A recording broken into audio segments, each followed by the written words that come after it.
Hello friends, welcome to Sartha natural vibe. ఈరోజు video వచ్చేసి traditional vlog, Annaprasana celebration. మన తెలుగు లోగిళ్లలో ఎన్నో సంప్రదాయాలు, ఆచారాలు ఉంటాయి. మహాగణాధిపతి నానావిధ పరిమళ పత్ర పుష్పక్షతాన్ సమర్పయామి. తాంబూల చర్వనానంతరం కేశుద్ధ ఆగమన్యం సమర్పయామి. అమృతే సత్యే ప్రతిష్ఠితాం గణపతి హారతివంత సమ్రాజ్య విరాజ్య విశ్రేర్యాచో గృహే లక్ష్మీ రాష్ట్రస్యానందయామి. సంవత్సరం తీసుకొని గుండ్రగా నీళ్ళకి ఇచ్చి వరకు విరాజనం దర్శయామి. ఈ అన్నప్రాసన స్టార్ట్ చేయడానికి ముందుగా గణపతి పూజ చేస్తూ ఉంటారు. మనకి ఏ పూజ, పెళ్ళి, వ్రతం చేసినా కూడా ముందుగా గణపతి పూజ చేయడం ఆనవాయితీ కదా. గణపతి పూజ కంప్లీట్ అయిన తర్వాత పాప కానీ బాబు కానీ వారి పేరెంట్స్ బట్టలు పెడుతూ అంటే తాంబూలం ఇస్తూ ఉంటారు. కొన్ని ఆచారాలు, సంప్రదాయాలు, పద్ధతులు అనేవి మన తెలుగు వారికి ఎక్కువగా ఉండడం అనేది విశేషం. ఈ అన్నప్రాసన అనేది పాప కానీ బాబు కానీ జన్మించిన 6 నెలల 6వ రోజున అన్నప్రాసన చేస్తూ ఉంటారు. అంటే పిల్లలకి తల్లిపాలతో పాటు బలమైన ఆహారం అందడం కోసం ఇలా ఒక మంచి రోజు చూసి 6వ నెల 6వ రోజు అన్నప్రాసన చేస్తూ ఉంటారు. దీన్ని అన్నం ముట్టించడం అని కూడా అంటూ ఉంటారు. ఇక అన్నప్రాసన అయిన నెక్స్ట్ డే నుంచి ఉగ్గు తయారు చేస్తూ ఉంటారు. అంటే మెత్తగా అన్నం వండి వెన్నపూస, ఉప్పు, పప్పులు కలిపి చాలా కమ్మగా వండి తినిపిస్తూ ఉంటారు పిల్లలకి. ఏ తల్లి అయినా పిల్లలకి గోరుముద్దలు తినిపిస్తూ చాలా ప్రేమను పంచుతూ చంకలో వేసుకొని కొసరి తినిపిస్తూ ఎంతో ప్రేమగా చూసుకుంటూ ఉంటారు పిల్లలని. పిల్లలకి ఫస్ట్ టైం అన్నం ముట్టించేటప్పుడు దేవుడికి చేసిన ప్రసాదాన్ని తినిపిస్తూ ఉంటారు. చాలా కమ్మగా పాలతో వండి నెయ్యి, బెల్లంతో కలిపి చేసిన పాయసాన్ని మొదటిసారిగా పెడుతూ ఉంటారు.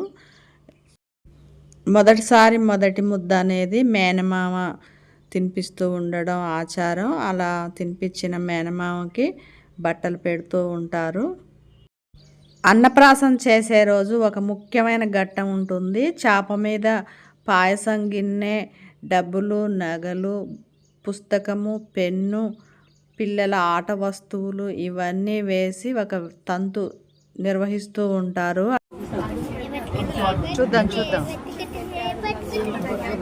కదిలి బాగా ఏం పట్టుకుంటుందో చూద్దాం.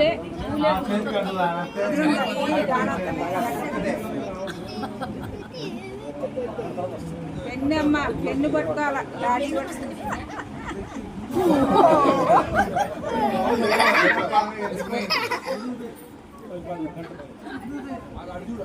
వాళ్ళ నాకేమవుతాను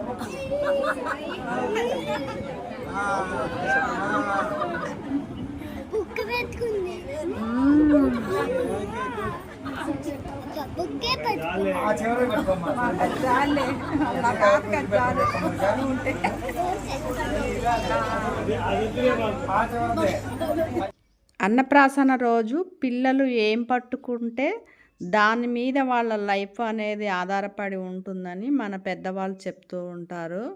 అంటే ఫర్ ఎగ్జాంపుల్కి అన్నం పాయసం గిన్నె పట్టుకుంటే తిండిబోతులు అవుతారని, ఆట వస్తువులు పట్టుకుంటే వీళ్ళు ఎప్పుడూ ఆటగోలుగా అంటే బాధ్యతారహితంగా ఉంటారని, పెన్ను పుస్తకం పట్టుకుంటే చాలా విద్యావంతులు అవుతారని, సరస్వతి పుత్రులుగా రాణిస్తారని, అంతేకాకుండా ఇంకా నగలు, డబ్బు పట్టుకోవడం వల్ల చక్కగా ధనం సంపాదిస్తూ డబ్బు, నగలకు ఏ లోటు లేకుండా ఉంటుందనేది, మన భవిష్యత్తు ఇలా ఆధారపడి ఉంటుందనేది మన పెద్దవాళ్ళు నిర్ణయించారన్నమాట.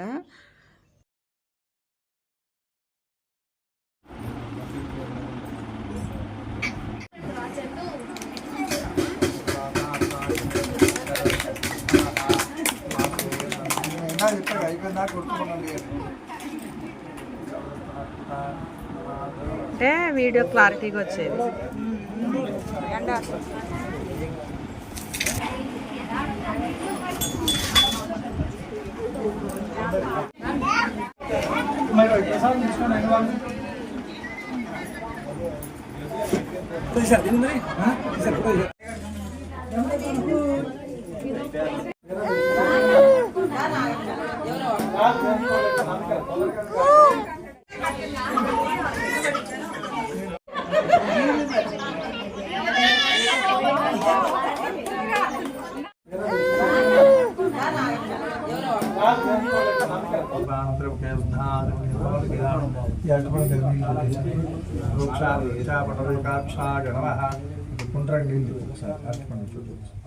సత్యం ప్రత్యేక ప్రతించామి తమలపాకులు అందులో పెట్టేసి ఇట్లా దోశల్లాగా పట్టుకొని ఆ నైవేద్యం చూపించాడు ప్రాణాయ నమః అపానాయ నమః ధ్యానాయ నమః ఉదానాయ నమః సమానాయ నమః.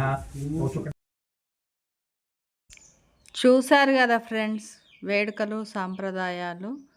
ఈ వీడియో మీకు నచ్చినట్టయితే కామెంట్ చేయండి please. Thank you for watching.